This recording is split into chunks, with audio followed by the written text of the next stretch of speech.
जय श्री राधे कृष्ण। मित्रों, आपका दिल से स्वागत है। आज की यह बात सीधी दिल से निकलेगी और दिल तक ही जाएगी। तो थोड़ा वक्त निकालिए, मन को शांत कीजिए और इस सफर पर मेरे साथ चलिए, क्योंकि जो बातें आज कही जाएंगी वे शायद आपकी जिंदगी का रुख ही बदल दें। कर्म तेरे अच्छे हों तो किस्मत खुद तेरी दासी बन जाती है। नीयत साफ हो तो घर बैठे ही मथुरा और काशी का पुण्य मिल जाता है। मगर सवाल यह है कि हम अपनी नीयत को कैसे साफ रखें। इसका जवाब है अपने कर्मों पर ध्यान देकर, ना कि दूसरों के कर्मों पर उंगली उठाकर। मन कभी सही सोचता है तो कभी गलत, क्योंकि आत्मा में प्रेम का संस्कार भी बसा है और द्वेष का भी। जिस भाव को आप बार बार सींचोगे वही आपका स्वभाव बन जाएगा। यह चुनाव हर पल आपके हाथ में है। प्रेम चुनो या द्वेष। और सच पूछिए तो द्वेष में रखा ही क्या है? वह तो सिर्फ आपको अंदर से खोखला करता है। इसलिए मोहब्बत से जीना सीखिए, क्योंकि यह संसार ना तो हमारा स्थायी घर है, ना ही हमारा अंतिम ठिकाना। जब दिल में मैल आ जाए, स्वभाव में जिद बैठ जाए और शब्दों में मुकाबले की भावना घर कर ले, तो ये तीनों जीत जाते हैं और हारते हैं सिर्फ रिश्ते। सोचिए, एक गलत पासवर्ड से मोबाइल तक नहीं खुलता, तो गलत तरीके से जिया गया जीवन भला खुशियों का द्वार कैसे खोल पाएगा? दूसरों की जिंदगी में झांकने से कुछ हासिल नहीं होता। यकीन मानिए, आपकी अपनी जिंदगी में इतना कुछ है जो इंतजार कर रहा है कि आप एक बार अपने भीतर झांकें। जो समय हम दूसरों की जिंदगी तौलने में लगाते हैं, अगर वही समय अपनी जिंदगी संवारने में लगा दें, तो शायद आधी शिकायतें अपने आप खत्म हो जाएं। माता पिता के साथ आपका व्यवहार वह कहानी है जिसे लिखते तो आप हैं, मगर कल आपकी संतान वही कहानी आपको पढ़कर सुनाएगी। इसलिए आज जो बीज बोओगे, कल वही फसल काटोगे। जो व्यक्ति अपने बुजुर्ग माता पिता की सेवा में झिझकता है, वह भूल जाता है कि एक दिन वह भी बुजुर्ग बनेगा और तब उसे भी वैसी ही देखभाल की जरूरत होगी जैसी आज उसके माता पिता को है। यह प्रकृति का नियम है। जो बोओगे वही काटोगे, चाहे देर से ही सही। बड़ा सपना वह नहीं होता जिसमें सिर्फ आप शामिल हों। बड़ा सपना वह होता है जिसमें आपके साथ आपका परिवार, आपका समाज, आपका देश और पूरा विश्व शामिल हो। जो इंसान सिर्फ अपने लिए जीता है, उसका एक दिन मरण होता है, लेकिन जो दूसरों के लिए जीता है, उसका सदैव स्मरण होता रहता है। घर वह जगह है जहां आपकी असलियत सबसे ज्यादा दिखती है। दफ्तर में, बाजार में, समाज में हम अक्सर एक नकाब पहनकर जीते हैं, लेकिन घर की चार दीवारी में वह नकाब उतर जाता है। इसीलिए जो व्यक्ति घर में जितना विनम्र, जितना प्रेमी, जितना धैर्यवान हो, समझ लीजिए उसका चरित्र उतना ही मजबूत है। असली इंसान वही है जो बाहर और भीतर दोनों जगह एक जैसा रहे। तकलीफों और दुखों में सब्र से काम लीजिए, क्योंकि सोने को आग से परखा जाता है और इंसान को तकलीफों और दुखों से।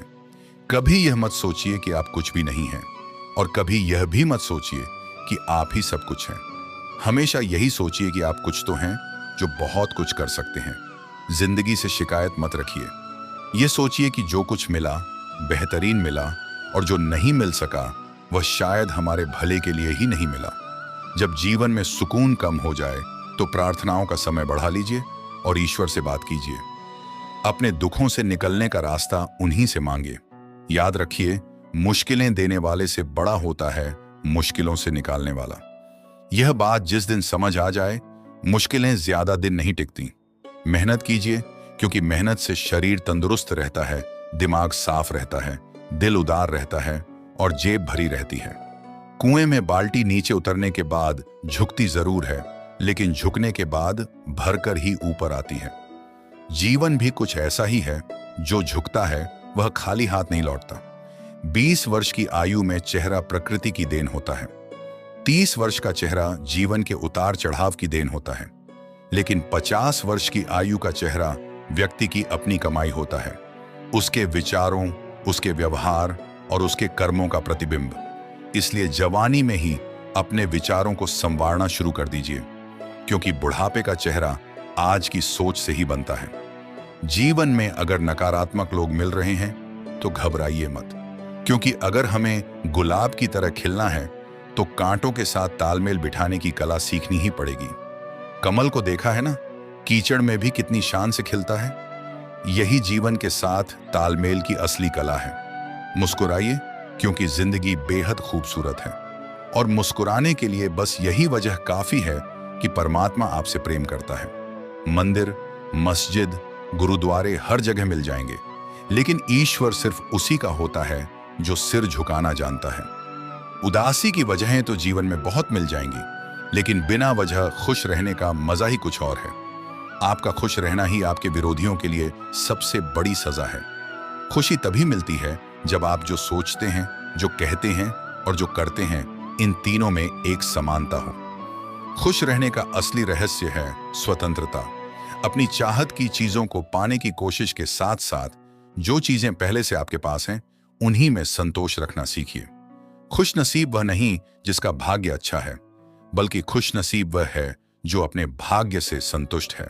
अगर जीवन में खुशी चाहिए तो लोगों की बेवजह की बातों को दिल से लगाना छोड़ दीजिए।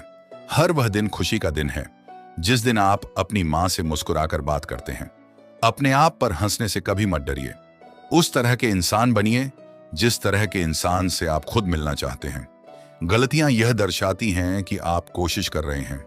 आपकी इच्छा शक्ति के आगे दुनिया की कोई भी ताकत टिक नहीं सकती। ना भागना है, ना रुकना है, बस चलते रहना है। श्रीमद् भगवद गीता में कहा गया है, जिस पल कोई समस्या उत्पन्न होती है, उसी पल उसका समाधान भी अस्तित्व में आ जाता है। बस हमें उसे ढूंढने की दृष्टि चाहिए। जीवन में हमें अंतिम क्षण तक प्रयास करते रहना चाहिए। चाहे मंजिल मिले या केवल अनुभव, दोनों ही अनमोल हैं। असफलता का सामना केवल वे लोग करते हैं जो या तो सोचते हैं पर करते नहीं, या फिर करते हैं पर सोचते नहीं। चरित्र को नष्ट करने वाली बातों से हमेशा दूर रहिए। बेईमानी और दूसरों की निंदा। परमात्मा हर चीज से अवगत है। वह इंसान की नीयत और उसके दिखावे दोनों को पहचानता है। कभी कभी हमें लगता है कि हमारी मेहनत का कोई फल नहीं मिल रहा और सब कुछ हमारे खिलाफ जा रहा है। ऐसे समय में धैर्य और विश्वास की सबसे ज्यादा जरूरत होती है। सोचिए, एक किसान भी बीज बोने के बाद तुरंत फसल की उम्मीद नहीं करता। वह समय देता है, देखभाल करता है, मौसम की मार झेलते हुए भी आशा नहीं छोड़ता। ठीक इसी तरह हमें भी अपने कर्मों का फल पाने के लिए धैर्य रखना होगा। सफलता और असफलता जीवन के दो पहलू हैं। असफलता हमें सिखाती है कि हमने कहां गलती की और किस दिशा में सुधार करना है। यह जीवन की पाठशाला है जहां हर दिन कुछ नया सीखने को मिलता है। अगर आपने कभी किसी पेड़ को ध्यान से देखा हो तो पाया होगा कि कितनी भी आंधी क्यों ना आए, पेड़ अपनी जड़ों से बंधा रहता है। हमें भी उसी पेड़ की तरह अपनी जड़ें मजबूत करनी चाहिए। धैर्य, आत्मविश्वास और निरंतर प्रयास की जड़ें। समस्याएं आंधी की तरह आएंगी, लेकिन अगर जड़ें मजबूत होंगी तो हम टिके रहेंगे और अंततः खड़े रहेंगे। जो लोग कहते हैं कि उनके पास वक्त नहीं है, दरअसल उनके पास समय भरपूर होता है, पर वे आपको देना नहीं चाहते। ये समझ लीजिए कि उनका दिल भर चुका है। ईश्वर सिर्फ दिशा दिखा सकता है, उस पथ पर चलना हमारा अपना काम है। कुछ लोग अपनी अकड़ की वजह से रिश्तों की कीमत खो देते हैं। कोई भी कारण हो, कोई भी बात हो, गुस्सा मत कीजिए, जोर से मत बोलिए। मन को शांत रखिए, विचार कीजिए, फिर निर्णय लीजिए। आवाज से आवाज नहीं मिलती, बल्कि चुप्पी से मिलती है। जिंदगी में आगे बढ़ने के लिए कभी कभी पीछे भी हटना पड़ता है। संभव ना हो तो साफ मना कर दीजिए, पर किसी को अपने लिए इंतजार मत करवाइए। दुनिया में कुछ लोग ऐसे होते हैं जिन्हें आप कितना भी प्रेम दें, सम्मान दें, फिर भी वे धोखा ही देते हैं, क्योंकि इंसान की फितरत कभी नहीं बदलती। किसी का वर्तमान देखकर उसका मजाक मत उड़ाइए, क्योंकि समय बदलता रहता है और समय के साथ लोग भी बदलते हैं। कर्मों से भाग्य बदलता है और समय में इतनी ताकत होती है कि वह किसी की भी किस्मत कभी भी पलट सकता है। अगर किसी को एक बार माफ करते हैं तो आप समझदार हैं, दूसरी बार माफ करते हैं तो बहुत नरम दिल हैं, लेकिन तीसरी बार माफ करते हैं तो शायद खुद को धोखा दे रहे हैं।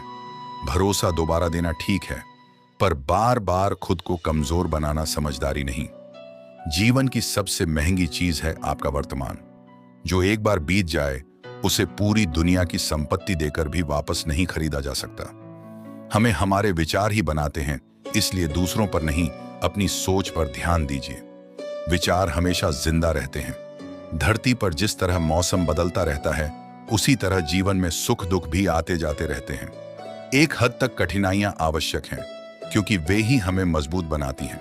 कभी कभी ठोकरें भी अच्छी होती हैं। एक तो रास्ते की रुकावट का पता चलता है, और दूसरा यह साफ हो जाता है कि संभालने वाले हाथ किसके हैं। जीवन में हर ठोकर एक नए सबक के साथ आती है। ये ठोकरें न केवल हमें रास्ते की कठिनाइयों से परिचित कराती हैं, बल्कि यह भी बताती हैं कि कौन हमारे साथ खड़ा है और कौन सिर्फ दिखावा कर रहा है। जो ठोकर खाकर उठना सीख लेता है, वही जीवन की चुनौतियों का सामना करने में सक्षम हो पाता है। जो मिल गया वह तकदीर का लिखा माना जाए, जो खो गया उसे किस्मत का फैसला मान लीजिए। जीवन में जो कुछ मिलता है वह हमारे प्रयासों का परिणाम होता है, लेकिन कहीं ना कहीं तकदीर का भी हाथ होता है। जो चीजें हाथ से फिसल जाती हैं, शायद वे हमारे भाग्य में थीं ही नहीं। इसमें दुखी होने के बजाय स्वीकार करना और आगे बढ़ना बेहतर है। कठिनाइयों के समय भी अपनी क्षमताओं पर विश्वास बनाए रखना चाहिए। अस्थायी रुकावटें किसी की योग्यता या काबिलियत को कभी कम नहीं करती। जीवन में कई बार लोग पहले खुद समस्याएं पैदा करते हैं और फिर उन्हीं समस्याओं का रोना रोते हैं। इसमें सबसे जरूरी यह है कि हम खुद को समझें और अपनी जिम्मेदारियों को पहचानें, ताकि ना हम किसी और को दोष दें और ना ही खुद को व्यर्थ में दोषी ठहराएं। मौन और मुस्कान, ये दो शक्तिशाली भाव हमारे जीवन को गहराई से प्रभावित कर सकते हैं। मुस्कान एक अदृश्य शक्ति है जो दिलों को जोड़ने का काम करती है। ये केवल चेहरे पर झलकने वाली प्रतिक्रिया नहीं, बल्कि सकारात्मकता का एक जरिया है। जब आप मुस्कुराते हैं तो ना केवल अपने भीतर के तनाव को कम करते हैं, बल्कि दूसरों के दिलों में भी सुकून और खुशी पैदा करते हैं। मौन वह शक्ति है जो हमें बेवजह की समस्याओं और संघर्षों से बचाती है। हर बात कहनी जरूरी नहीं होती। मौन एक ऐसा हथियार है जो हमें समय पर खुद को रोकने की कला सिखाता है। किसी कठिन परिस्थिति में जब हमारे शब्दों से हालात और बिगड़ सकते हैं, वहां मौन रहकर हम स्थिति को खराब होने से बचा सकते हैं। मौन न केवल विवादों से बचाता है, बल्कि आत्मनिरीक्षण और शांति का रास्ता भी दिखाता है। आपकी मुस्कान आपकी ताकत है और मौन आपका कवच। इन दोनों का सही समय पर प्रयोग करने से आप न केवल समस्याओं को हल कर पाएंगे, बल्कि खुद को और अपने आसपास के लोगों को भी खुश रख पाएंगे। किसी घर में एक साथ रहना ही परिवार नहीं कहलाता, बल्कि एक साथ जीना, एक दूसरे को समझना और एक दूसरे की परवाह करना ही परिवार कहलाता है। हर व्यक्ति की अपनी एक अनूठी पहचान, स्वभाव और आदतें होती हैं। जब हम दूसरों को उनकी अच्छाइयों और कमियों समेत स्वीकार करना सीख जाते हैं, तभी रिश्ते बिना किसी बोझ के सहज हो जाते हैं। अपमान करना किसी के स्वभाव में हो सकता है, लेकिन सम्मान करना हमारे संस्कार में होना चाहिए। चाहे कोई हमें कितना भी अपमानित क्यों ना करे, हमें अपने संस्कारों से नहीं गिरना चाहिए। सम्मान देना हमारी परवरिश और हमारे मूल्यों का प्रतीक है। अब बात करते हैं धन और खुशी के रिश्ते की। पैसा जीवन के लिए जरूरी है, इससे इनकार नहीं किया जा सकता। पैसे से सुविधाएं खरीदी जा सकती हैं, इलाज करवाया जा सकता है, बच्चों को अच्छी शिक्षा दी जा सकती है, लेकिन पैसा अकेले सुकून नहीं खरीद सकता। बहुत से धनवान लोग रातों को नींद नहीं ले पाते और बहुत से साधारण लोग चैन की नींद सोते हैं। इसका मतलब यह नहीं कि धन कमाना गलत है, बल्कि इसका मतलब यह है कि धन को साधन बनाइए, साध्य मत बनाइए। जो व्यक्ति पैसे को ही जीवन का अंतिम लक्ष्य बना लेता है, वह अक्सर रिश्तों को, स्वास्थ्य को और आत्मिक शांति को पीछे छोड़ देता है, और अंत में उसे एहसास होता है कि जो सबसे कीमती था वही सबसे पहले खो गया।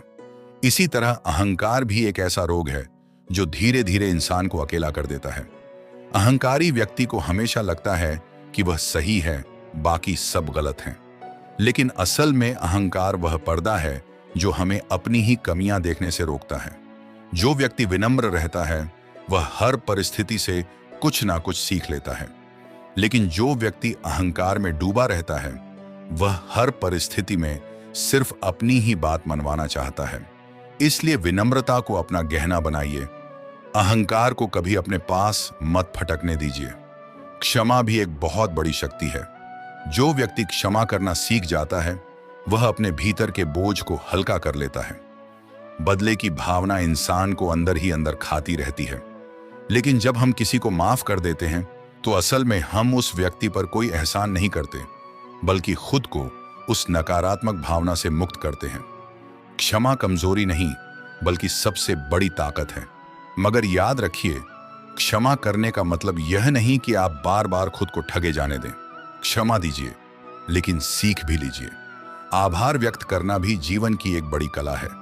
हम अक्सर उन चीजों की गिनती करते रहते हैं जो हमारे पास नहीं है, और भूल जाते हैं उन चीजों को गिनना जो हमारे पास पहले से मौजूद हैं। जिस दिन आप हर सुबह उठकर अपनी सांसों के लिए, अपने परिवार के लिए, अपनी आंखों से इस दुनिया को देख पाने के लिए आभार व्यक्त करना शुरू कर देंगे, उस दिन से आपकी जिंदगी में एक नई रोशनी दिखनी शुरू हो जाएगी। आभार वह जड़ी है जो असंतोष के रोग को जड़ से मिटा देती है। स्वास्थ्य भी उतना ही महत्वपूर्ण है जितना कि मन की शांति। हम अक्सर अपने शरीर को नजरअंदाज करते रहते हैं जब तक कि वह हमें बीमार होकर याद ना दिला दे कि उसकी भी देखभाल जरूरी है। समय पर सोना, समय पर उठना, संतुलित भोजन करना और थोड़ा व्यायाम करना, यह कोई बड़ी बात नहीं है, लेकिन इनकी अनदेखी बहुत बड़ी कीमत मांगती है। शरीर वह मंदिर है जिसमें हमारी आत्मा निवास करती है। अगर मंदिर ही जर्जर हो जाए तो पूजा कैसे होगी? दोस्ती भी जीवन का एक अनमोल हिस्सा है। सच्चा दोस्त वह होता है जो आपकी सफलता में उतना ही खुश हो जितना अपनी सफलता में, और आपके दुख में उतना ही दुखी हो जितना अपने दुख में। मगर आजकल के दौर में सच्ची दोस्ती ढूंढना मुश्किल जरूर हो गया है, असंभव नहीं। जो दोस्त सिर्फ जरूरत के समय याद आए वह मतलब का दोस्त है। जो दोस्त बिना किसी स्वार्थ के आपके साथ खड़ा रहे वही असली दोस्त है। ऐसे दोस्तों को कभी खोने मत दीजिए। ईमानदारी वह गुण है जो आज के दौर में दुर्लभ होता जा रहा है, मगर यही वह गुण है जो एक इंसान की सबसे बड़ी पहचान बनता है। ईमानदार व्यक्ति को शुरुआत में शायद नुकसान भी उठाना पड़े, लोग उसे भोला या कमजोर भी समझ लें, लेकिन लंबे समय में ईमानदारी ही वह पूंजी है जो कभी खत्म नहीं होती। बेईमानी से कमाया गया धन कभी ना कभी उसी रास्ते से निकल जाता है जिस रास्ते से आया था, लेकिन ईमानदारी से कमाया गया सम्मान पीढ़ी दर पीढ़ी चलता रहता है। समय प्रबंधन भी जीवन की एक बहुत बड़ी कला है। हम सब के पास 24 घंटे ही होते हैं, ना किसी के पास कम, ना किसी के पास ज्यादा। फर्क सिर्फ इतना है कि कोई इन 24 घंटों का सही इस्तेमाल करता है और कोई इन्हें व्यर्थ की बातों में गंवा देता है। जो व्यक्ति अपने समय को महत्व देना सीख जाता है वह अपने जीवन को भी महत्व देना सीख जाता है। समय किसी का इंतजार नहीं करता, इसलिए जो करना है आज करिए, कल पर मत टालिए। युवाओं से एक खास बात कहनी है। यह उम्र सपने देखने की उम्र है, मगर सिर्फ सपने देखने से कुछ नहीं होता। उन सपनों के पीछे मेहनत भी उतनी ही जरूरी है। आजकल के युवा जल्दी सफलता चाहते हैं, मगर भूल जाते हैं कि हर बड़ी सफलता के पीछे वर्षों की मेहनत छिपी होती है। सोशल मीडिया पर दूसरों की चमकती जिंदगी देखकर अपनी जिंदगी से नाखुश मत होइए, क्योंकि जो दिखता है वह अक्सर पूरा सच नहीं होता। सिखाई गई शिक्षा ही स्थायी होती है। आत्मसम्मान भी उतना ही जरूरी है जितना कि दूसरों का सम्मान करना। जो व्यक्ति खुद का सम्मान नहीं करता वह दूसरों से सम्मान की उम्मीद भी नहीं रख सकता। अपनी कमजोरियों को स्वीकार कीजिए, लेकिन उन्हें अपनी पहचान मत बनने दीजिए। अपनी खूबियों पर गर्व कीजिए, लेकिन उस गर्व को अहंकार में मत बदलने दीजिए। जीवन में लक्ष्य होना बेहद जरूरी है। बिना लक्ष्य के जीवन उस नाव के समान है जो बिना पतवार के समुद्र में बहती रहती है। लक्ष्य बनाइए, चाहे छोटा हो या बड़ा, और उस लक्ष्य की ओर हर दिन एक कदम बढ़ाइए। यह जरूरी नहीं कि आप रोज बड़ी छलांग लगाएं। छोटे छोटे कदम भी एक दिन आपको मंजिल तक पहुंचा देंगे। आत्मविश्वास वह शक्ति है जो असंभव को भी संभव बना देती है। जो व्यक्ति खुद पर विश्वास खो देता है वह जीतने से पहले ही हार मान लेता है, मगर जो व्यक्ति हर मुश्किल परिस्थिति में भी खुद पर भरोसा रखता है वह अंततः अपनी मंजिल पा ही लेता है। आत्मविश्वास कोई जन्मजात गुण नहीं, यह अभ्यास से विकसित होता है। हर छोटी सफलता आपके आत्मविश्वास को थोड़ा और मजबूत करती है। तुलना करना छोड़ दीजिए। हर इंसान की अपनी यात्रा होती है, अपनी परिस्थितियां होती हैं, अपने संघर्ष होते हैं। किसी और की सफलता को देखकर खुद को कोसना बंद कीजिए। आपकी दौड़ किसी और से नहीं, खुद कल के आप से होनी चाहिए। अगर आज आप कल से थोड़े भी बेहतर हैं, तो यह भी एक बड़ी उपलब्धि है। भरोसा और विश्वासघात जीवन के दो ऐसे पहलू हैं जिनसे हर इंसान को कभी ना कभी गुजरना पड़ता है। जब कोई अपना धोखा देता है तो दर्द बहुत गहरा होता है, मगर इस दर्द में डूबकर अपना बाकी जीवन बर्बाद मत कीजिए। ये समझ लीजिए कि जिसने धोखा दिया उसने अपने संस्कारों का परिचय दिया है और आपको सिर्फ अपने संस्कारों का ध्यान रखना है। हर विश्वासघात के बाद भी दिल में इंसानियत पर से भरोसा उठने मत दीजिए, क्योंकि दुनिया में अच्छे लोग आज भी मौजूद हैं।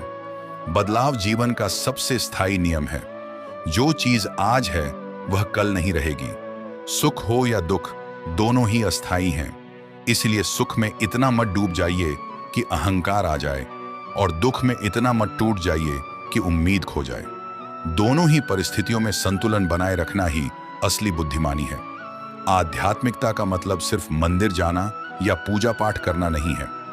आध्यात्मिकता का असली मतलब है अपने भीतर झांकना, अपने विचारों को शुद्ध करना और हर प्राणी में उसी परमात्मा का अंश देखना। जो व्यक्ति दिखावे के लिए धार्मिक कर्मकांड करता है लेकिन अपने व्यवहार में क्रूरता रखता है, वह असल में आध्यात्मिक नहीं है। और जो व्यक्ति भले ही रोज मंदिर ना जाए लेकिन दयालु है, ईमानदार है, दूसरों की मदद करता है, वह सच्चे अर्थों में आध्यात्मिक है। सेवा भाव भी जीवन का एक बड़ा आधार है। जो हाथ देने के लिए उठते हैं वे लेने के लिए उठे हाथों से कहीं ज्यादा पवित्र होते हैं। किसी जरूरतमंद की मदद करना, किसी भूखे को भोजन देना, किसी दुखी का दुख बांटना, यह सब वह पुण्य कर्म है जो किसी भी तीर्थ यात्रा से कम नहीं। सेवा में वह शक्ति है जो देने वाले को लेने वाले से भी ज्यादा सुकून देती है। आत्मनिरीक्षण की आदत डालिए। दिन में कम से कम कुछ पल अपने लिए निकालिए, जहां आप शांति से बैठकर अपने दिन भर के कर्मों पर विचार करें। कहां गलती हुई, कहां सुधार की जरूरत है, किसे दुख पहुंचाया, किसे खुशी दी। इन सब पर विचार करने से हम धीरे धीरे अपने आप को बेहतर बनाते चले जाते हैं। जो व्यक्ति आत्मनिरीक्षण नहीं करता वह अपनी ही गलतियों को बार बार दोहराता रहता है। संगति का भी बहुत बड़ा असर होता है हमारे स्वभाव पर। जिस तरह अच्छे पानी में मिलकर गंदा पानी भी थोड़ा शुद्ध हो जाता है, उसी तरह अच्छे लोगों की संगति में रहकर हमारा स्वभाव भी निखरता है। और जिस तरह एक बूंद गंदगी पूरे पानी को दूषित कर देती है, उसी तरह गलत संगति पूरे व्यक्तित्व को बिगाड़ सकती है। इसलिए अपनी संगति चुनने में सावधानी बरतिए। आत्मा अजर